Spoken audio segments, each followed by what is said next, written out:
Mungkin dulu kita melayani Tuhan sungguh-sungguh, tapi karena ada banyak masalah kita meninggalkan Tuhan, sehingga pondok Daud itu runtuh dalam hidup kita. Mungkin kita sering bayar harga untuk melayani Tuhan, datang ke gereja, melayani Tuhan, bangun mesbah dengan keluarga, tapi karena ada masalah, kita mulai nggak percaya lagi sama Tuhan. Tuhan bilang, aku akan memulihkan tahun-tahun yang hasilnya dimakan habis. Jadi artinya saudara dan saya, kita harus mulai memperbaiki hidup kita, hati kita.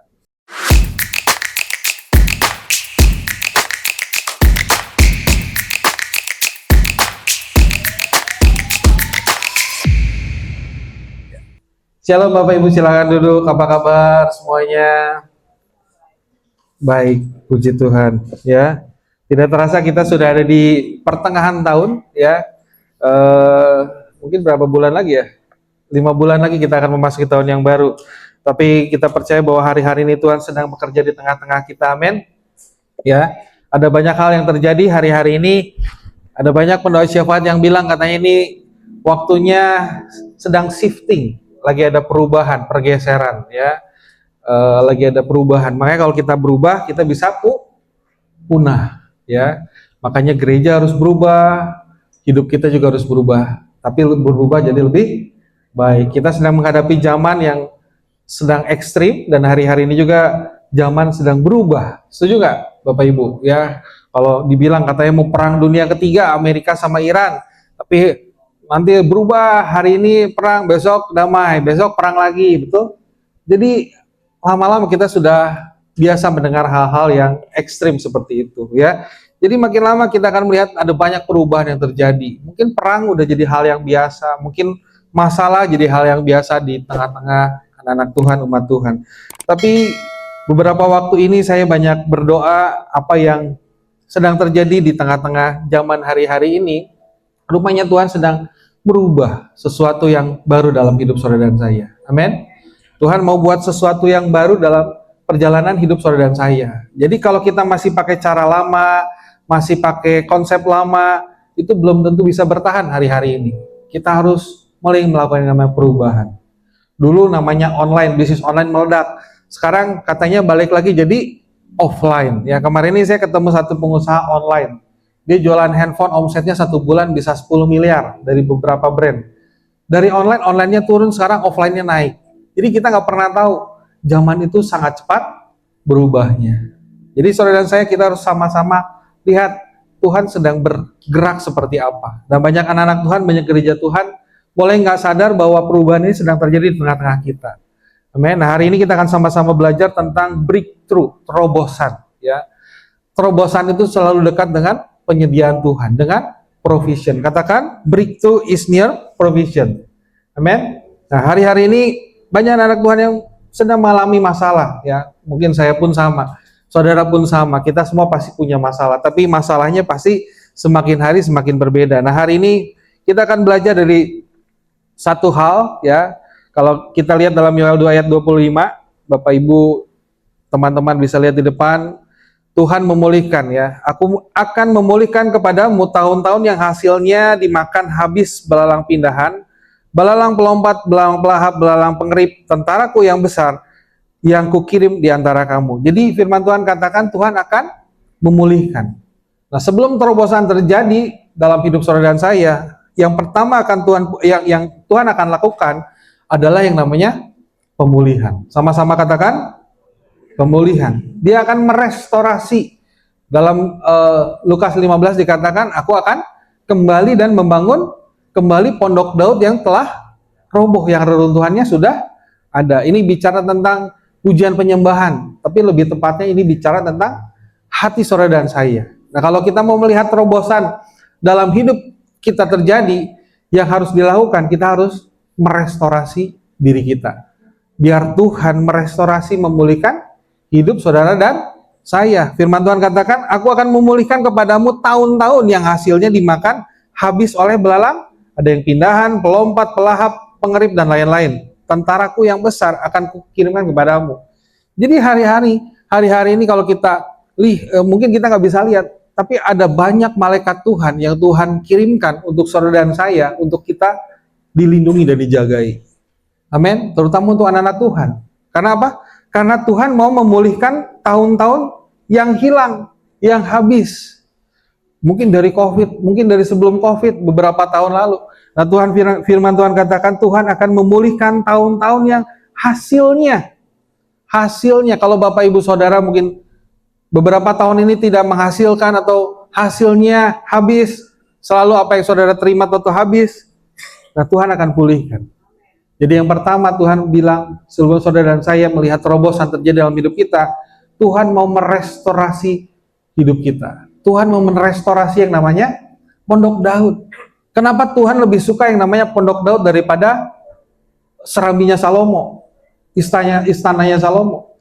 Karena Pondok Daud ini bicara tentang hati, bicara tentang hidup saudara dan saya, bukan lagi terpengaruh oleh lingkungan, suasana penyembahan di gereja, bukan.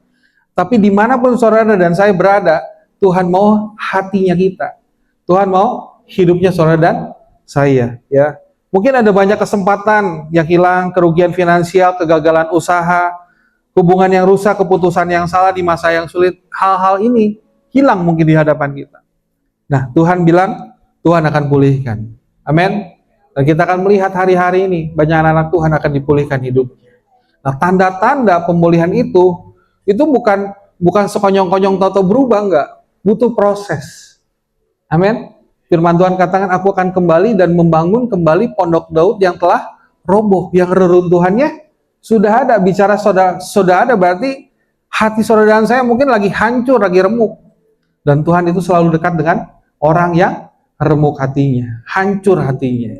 Mungkin dulu kita melayani Tuhan sungguh-sungguh, tapi karena ada banyak masalah kita meninggalkan Tuhan, sehingga Pondok Daud itu runtuh dalam hidup kita. Mungkin kita sering bayar harga untuk melayani Tuhan, datang ke gereja, melayani Tuhan, bangun mesbah dengan keluarga, tapi karena ada masalah, kita mulai nggak percaya lagi sama Tuhan. Tuhan bilang, aku akan memulihkan tahun-tahun yang hasilnya dimakan habis. Jadi artinya saudara dan saya, kita harus mulai memperbaiki hidup kita, hati kita.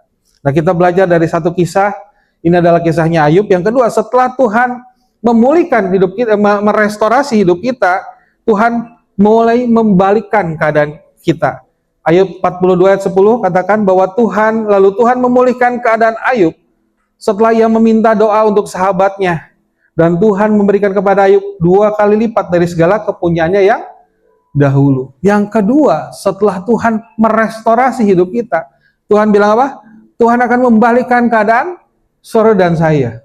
Apa yang hilang, yang sudah mungkin gak ada lagi, Tuhan akan balikan.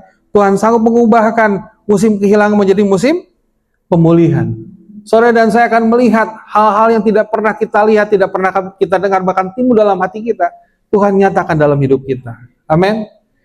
Mungkin kita hari-hari ini mengalami persoalan yang cukup sulit, tapi firman Tuhan katakan sama seperti Ayub. Kalau Bapak Ibu Saudara baca kitab Ayub, boleh monitornya dinaikkan di depan, ini mic-nya.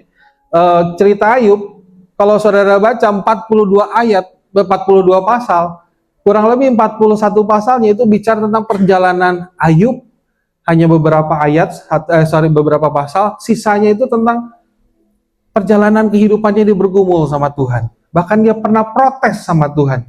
Dia pernah marah sama Tuhan. Ya, sampai ibaratnya dia nggak bisa apa-apa lagi karena istrinya hilang, anaknya hilang, semuanya kekayaannya hilang. Ayub mengalami hal yang sangat berat sekali. Tapi Ayub 42 ayat pertama, Bapak Ibu boleh buka di kitab Alkitab atau di handphone masing-masing atau di depan. Maka jawab Ayub kepada Tuhan, aku tahu. Ayat yang kedua, aku tahu bahwa Engkau sanggup melakukan segala sesuatu. Tidak ada rencanamu yang gagal. Dia bilang sama Tuhan, aku tahu Engkau sanggup melakukan segala sesuatu. Ku percaya Kau Tuhan yang tak pernah gagal. Menjadikanku lebih dari pemenang. Ku percaya Kau Tuhan yang tak pernah lalai menepati janji-janji-Mu. Ini doanya Ayub sama Tuhan. Aku percaya Tuhan tidak pernah gagal. Jadi ketika saudara mulai direstorasi hatinya, mungkin lewat firman ditegur, saudara mulai buka hati saudara, bilang sama Tuhan, aku percaya rencanamu tidak akan pernah gagal. Mungkin kelihatannya gagal, orang dunia, mungkin teman-teman saudara punya bapak ibu punya saudara bilang, kamu sudah gagal, kamu sudah jatuh, kamu sudah bangkrut. Tapi firman Tuhan katakan, aku tahu kau sanggup melakukan segala sesuatu, tidak ada rencanamu yang gagal. Orang boleh bilang kita gagal, tapi rencana Tuhan tidak akan pernah gagal dalam hidup kita. Amin. Dan firmanmu, ayat yang keempat, dengarlah maka firmanmu dengarlah, maka aku yang berfirman, aku akan menanyai engkau supaya engkau memberitahu aku, ya, hanya dari kata orang saja aku mendengar tentang engkau, tetapi sekarang mataku sendiri yang memandang engkau. Oleh karena itu aku mencabut perkataanku dan menyesal. Aku duduk di dalam debu dan abu. Ini adalah penyesalannya Ayub yang berikutnya. Setelah dia bilang tidak ada rencanamu yang gagal, ya, firman Tuhan katakan apa? Tidak ada rencana, engkau sanggup melakukan segala sesuatu, tidak ada rencanamu yang gagal. Dia bilang apa? Aku selama ini hanya mendengar engkau, tapi tidak pernah melihat engkau. Mungkin Bapak Ibu Saudara sering dengar Tuhan, sering dengar firman Tuhan. Tiap minggu datang ke gereja, mungkin hari-hari, mungkin saudara dengar khotbah di YouTube dan lain-lain. Tapi saudara tidak pernah berjumpa dengan Tuhan. Ini waktunya saudara bertemu sama Tuhan. Kenapa Tuhan suka dengan Pondok Daud? Sekian lama saya pikirkan, rupanya cuma satu, ketika Daud jatuh dalam dosa pun, dia datang menyembah Tuhan. Tapi banyak orang ketika dia jatuh dalam dosa, dia langsung tinggalkan Tuhan. Orang benar ketika dia jatuh, tidak tergeletak. Dia bangun lagi. Maka saudara dan saya ketika mungkin kita jatuh, kita gagal, yang harus kita lakukan, kita bangun lagi. Cari lagi Tuhan. Cari Tuhan. Hanya kata orang saja aku mendengar engkau. Kita lebih banyak mendengar Tuhan. Tapi kita tidak pernah melihat Tuhan. Makanya saudara dan saya harus masuk dalam hadirat Tuhan. Amin. Saudara masuk dalam hadirat Tuhan. Apapun keadaan kondisi yang sedang kita alami. Ketika kita masuk dalam hadirat Tuhan, firman Tuhan katakan, sekarang mataku sendiri memandang engkau. Ketika kau masuk dalam hadirat Tuhan, hanya saudara dan Tuhan. Saudara bisa melihat Tuhan, saudara bisa merasakan Tuhan itu hadir. Amin. Meskipun ketika engkau sendirian. Jadi kalau kita mau merasakan hadirat Tuhan, itu waktu kita sedang sendirian. Waktu kita lagi sendirian sama Tuhan, mungkin di tempat ini lagi pujian penyembahan, tapi ketika saudara memejamkan mata, ada lagu, ada sesuatu yang mengubah, yang membelah laut, yang teduhkan badai, yang mustahil pun terjadi. Apa? Karena kuasa-Mu yang pegang hidupku, jalan bagiku, Kau pembuat mujizat sejati. Lagu ini anak saya masih umur 4 tahun.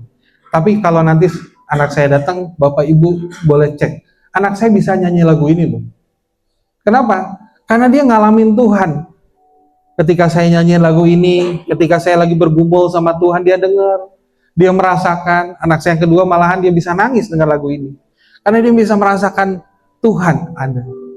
Ya, makanya waktu di sekolah minggu, di sekolahnya dia cerita tentang Musa, dia ngelihat Musa membelah laut, dia bisa nyanyi lagu ini. Yang membelah laut, katanya, yang teduhkan badai. Jadi ketika saudara sedang mengalami yang namanya restorasi, Tuhan sedang pulihkan. Tuhan mau masuk, saudara masuk fase yang kedua itu, Tuhan balikan semuanya. Saudara mulai nyanyikan firman, lagu, nyanyian-nyanyian yang membangun iman saudara, yang akan mengubahkan keadaan kita. Amin. Ya, tembok Yeriko runtuh 7 kali dikelilingi oleh bangsa Israel. Ketika yang ke-7 mereka bersorak-sorak. Ini bicara tentang apa? Doa, pujian dan penyembahan.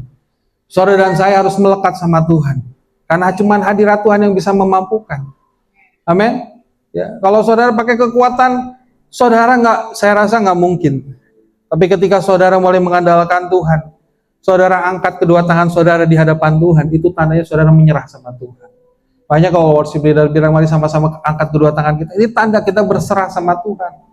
Bahkan ada namanya tehilah, proskuneo, itu istilah-istilah dalam Alkitab seperti anjing yang sedang menjilati kaki tuannya. Itu bicara tentang gaya penyembahan. Salah satu ekspresinya itu rebah di bawah di lantai. Karena apa? Karena hadirat Tuhan akan mengubahkan hidup saudara. Yang kedua, hadirat Tuhan akan mengubahkan keadaan apa yang sedang kita alami. Amin. Meskipun mungkin ya seperti orang lagi berjalan, ada banyak panah yang memanahi hidup saudara mungkin, tapi ada perlindungan, ada guardian yang jagain saudara. Amin. Ada malaikat Tuhan. Jadi ketika ada orang mau jahat pun nggak bisa. Kenapa? Karena ada yang jagain. Tapi panah itu orang-orang jahat tetap bisa menyerang saudara, tapi tidak akan pernah menyentuh hidup saudara, anak-anak saudara, dan keluarga saudara. Amin. Nah, setelah itu berikutnya ayat yang ke-10, lalu Tuhan memulihkan keadaan Ayub setelah ia meminta doa untuk sahabat-sahabatnya, dan Tuhan memberikan kepada Ayub 2 kali lipat.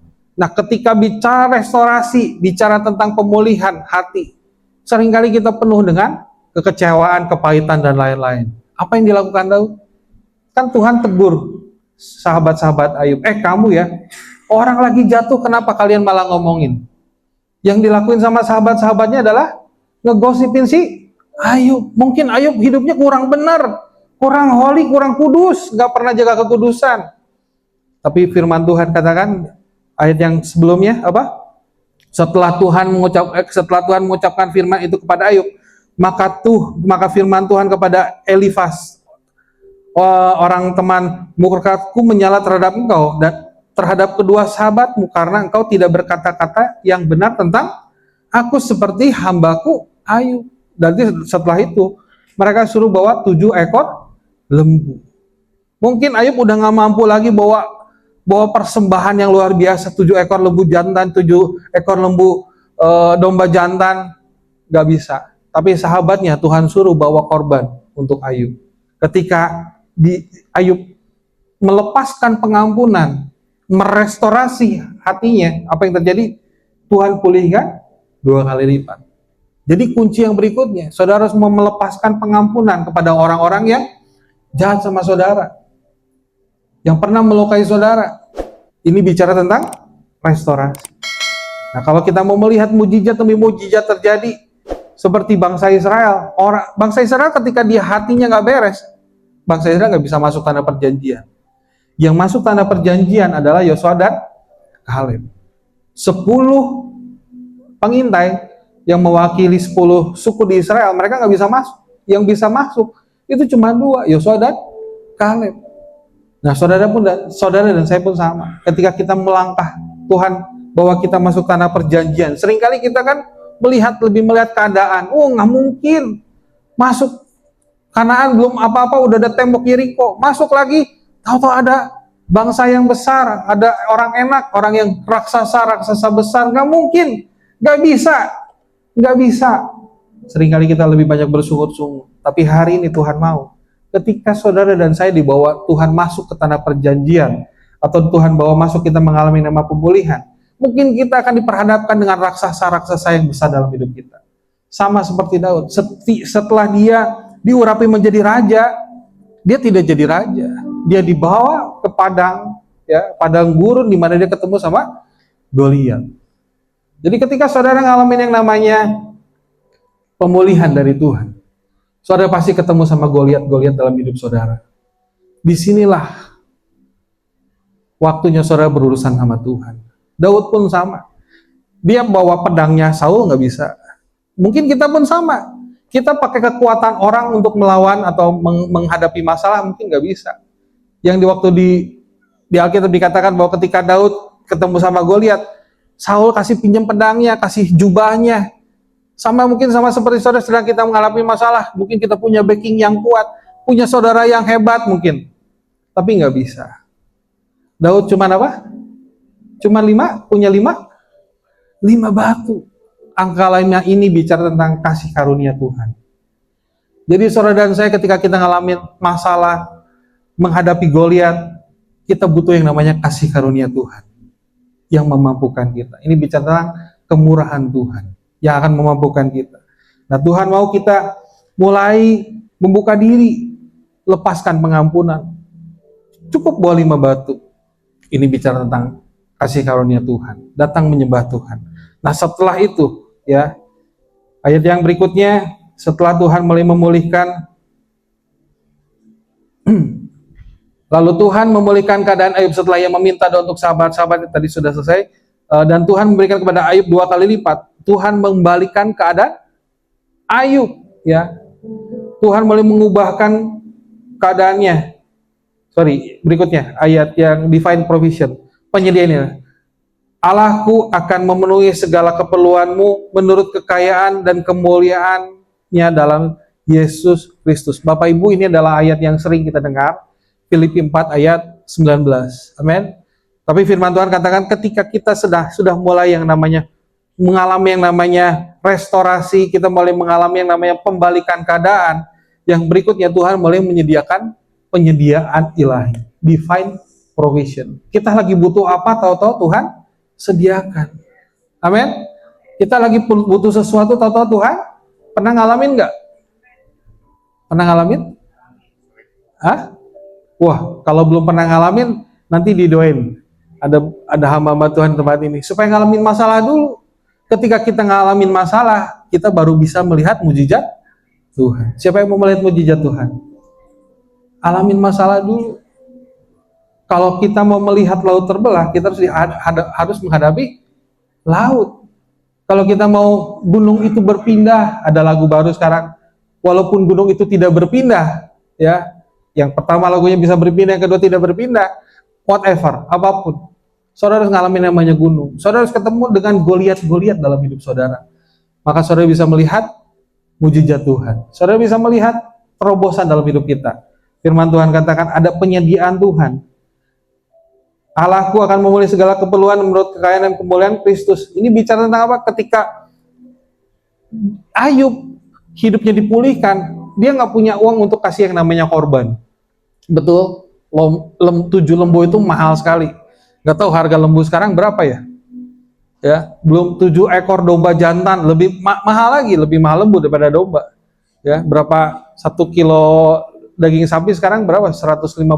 Ibu-ibu mungkin kurang lebih sekian dikali beratnya lembu, 200 kilo mungkin, berapa kilo mungkin. Nggak ada uang, tapi Tuhan sediakan. Nah, ketika saudara mulai berjalan dengan Tuhan, ketika hidup kita mulai dipulihkan sama Tuhan, percayalah Tuhan akan mencukupi, bahkan melebihi, melimpahkan semua yang kita butuhkan. Amin. Nah, firman Tuhan katakan bahwa Tuhan akan menyediakan segala yang kita butuhkan. Bahkan di ayat yang sebelumnya, Filipi 4, segala perkara kutanggung di dalam Dia. Jadi hari-hari ini mungkin ada masalah, ada perkara besar yang kita hadapi. Firman Tuhan kata segala perkara dapat kutanggung di dalam Dia. Jadi hari-hari ini mungkin berat buat kita, tapi percayalah Tuhan sedang bekerja dalam hidup saudara dan saya. Nah, ini bicara tentang perubahan, shifting. Ya, beberapa waktu kemarin ini ada bilang gini, wah, kayaknya tahun ini bakal banyak yang meninggal. Iya betul. Ada banyak orang-orang tua yang dipanggil Tuhan, dan Tuhan akan gantikan dengan saudara-saudara, dengan yang orang-orang yang masih muda. Karena mereka waktunya sudah selesai. Jadi teman saya kemarin ini baru berduka cita, dia sedih ketika kehilangan keluarganya. Ya ini waktunya kamu harus bangkit. Kalau Musa nggak pernah dipanggil Tuhan, sampai hari ini nggak ada kuburan Musa, tapi dipanggil Tuhan, Yosua tidak akan pernah tergantikan. Jadi hari-hari ini sedang terjadi pergantian pemain, termasuk gereja pun sama. Kita harus mulai mengevaluasi diri kita, apa yang harus kita ubah. Termasuk saya pun sama. Saya harus, mungkin kita sudah terlalu nyaman dengan keadaan kita, ya, dengan kondisi kita. Ini waktunya saudara dan saya berubah. Maka ketika kita mulai berubah, maka ada penyediaan Tuhan dalam hidup saudara dan saya. Amin. Nah, yang berikutnya, yang terakhir, sesuatu yang baru. Tuhan sedang membuat sesuatu yang baru dalam hidup saudara dan saya. Amin. Lihat, aku hendak membuat sesuatu yang baru yang sekarang sudah tumbuh. Belumkah kamu mengetahuinya? Ya, aku hendak membuat jalan-jalan di padang gurun dan sungai-sungai di padang belantara. Seringkali kita melihat atau mengenang segala sesuatu yang sudah hilang dalam hidup kita. Aduh, dulu saya kehilangan rumah, saya kehilangan ini, saya kehilangan itu gara-gara dia. Seringkali kita menyalahkan orang. Padahal Tuhan sedang membuat sesuatu yang baru. Kalau Bapak Ibu baca ayat yang ke-18, jangan ingat-ingat yang dahulu, yang purbakala. Lihatlah, lihat aku hendak membuat sesuatu yang baru. Seringkali kita hidupnya ada di masa kini, tapi pikirannya masih ada di masa lalu. Seperti orang yang di penjara, tapi penjaranya sudah dibuka, tidak pernah mau move on, tidak pernah mau keluar dari penjaranya, karena terlalu nyaman penjaranya. Ini waktunya saudara dan saya mulai melangkah. Amin. Firman Tuhan katakan, perhatikan apa yang sedang Tuhan tumbuhkan dalam hidup saudara dan saya. Sebelum terobosan terjadi, dan Tuhan selalu bekerja secara diam-diam. Tahu-tahu, bahasanya suddenly, tiba-tiba, ya, tiba-tiba Tuhan datang. Tiba-tiba, kita nggak pernah tahu pulang dari tempat ini saudara ngalamin mujizat apa, tapi selalu tiba-tiba Tuhan menolong. Ketika jadi kalau Bapak Ibu baca di Alkitab tentang cerita murid Tuhan Yesus disuruh sebarkan jala, terus dapat ikan banyak, itu ada dua. Cerita pertama, dia lagi cari murid-muridnya. Cerita yang kedua, ketika dia mau naik ke surga, ketemu dulu sama murid-muridnya. Nah, cerita yang pertama, dia lagi banyak orang mulai mengikuti dia. Baca di Lukas 5 ya, Bapak Ibu boleh baca. Dia naik perahu, ya, minta Petrus bawa saya ke tengah supaya orang semua bisa dengar, ya. Jadi istilah mimbar pertama mungkin waktu itu di perahu. Jadi Pak Budi kalau mau bikin mimbar bentuknya perahu boleh tuh, ya. Terinspirasi waktu khotbahnya Tuhan Yesus pertama. Itu khotbahnya Tuhan Yesus pertama loh. Ketika dia sama murid-muridnya makin banyak orang yang ngikutin, dia naik ke atas perahu. Buka aja boleh ya, biar ada gambarannya. Baca buka Lukas 5 ya. Oke. Nah, pada suatu kali Yesus berdiri di Pantau Genesaret. Sedang orang banyak mengerumuni dia, hendak mendengar firman Tuhan. Jadi banyak orang mendengar firman Tuhan. Lalu ia melihat dua perahu di tepi pantai, nelayan-nelayannya telah turun, sedang membasuh jalannya. Ia naik ke dalam salah satu perahu itu, yaitu perahu Simon, dan menyuruh dia supaya menolak perahunya sedikit jauh dari pantai. Lalu dia duduk mengajar orang banyak di atas perahu itu, di atas perahu. Setelah selesai berbicara, ia berkata kepada Simon, bertolaklah ke tempat yang dalam, tebarkan jalamu untuk menangkap ikan. Ini poinnya Tuhan. Jadi setelah khotbah, setelah firman Tuhan disampaikan, Tuhan sudah bertolak ke tempat yang lebih dalam. Lebih menakutkan nggak lebih dalam? Lebih takut. Dan tebarlah jalamu untuk menangkap ikan. Simon menjawab, Guru, sepanjang malam kami bekerja keras. Mungkin ini sama seperti kita. Kami tidak mendapatkan apa-apa, tetapi karena engkau menyuruhnya, aku akan menebarkan jala juga. Waktu itu, Simon percaya sama Tuhan. Sama seperti Ayub. Percaya sama Tuhan, rencana tidak akan pernah gagal. Dia akhirnya naik perahu dan pergi ke tengah. Dan setelah mereka melakukannya, mereka menangkap sejumlah besar ikan, sehingga jalannya mulai koyak. Nah, mujizat terjadi ketika saudara masuk ke area yang lebih dalam. Masuk dalam tantangan yang lebih besar. Nah, musim yang baru itu terjadi setelah Simon itu taat sama Tuhan. Dan saudara mau melihat sesuatu yang baru dalam hidup saudara, yang saudara lakukan adalah taat sama Tuhan. Kalau Tuhan suruh pergi, pergi. Ya, kalau Tuhan suruh diam, diam. Kalau Tuhan suruh melangkah, melangkah. Amin. Ya. Jadi lalu mereka memberi isyarat kepada teman-teman di perahu yang lain supaya mereka datang, bla bla bla bla. Ya. Jadi ketika sesuatu yang baru dalam hidupnya Simon adalah orang yang gagal. Simon tuh gagal, semalam-malaman dia nggak dapat ikan. Tapi ketika ketemu Tuhan, hidupnya berubah. Ya, Tuhan suruh kamu bawa perahunya ke tengah dan kamu kok lempar lagi jalannya. Akhirnya gak lama dapat banyak ikan. Nah, saudara dan saya pun sama. Kalau kita mau lihat sesuatu yang baru dalam hidup kita, yang harus kita lakukan, kita mulai melangkah. Dan Tuhan hari-hari ini sedang membawa anak-anaknya yang menerima, ya, mempercaya sama Tuhan. Itu ngalamin ini. sesuatu yang baru yang sudah tumbuh.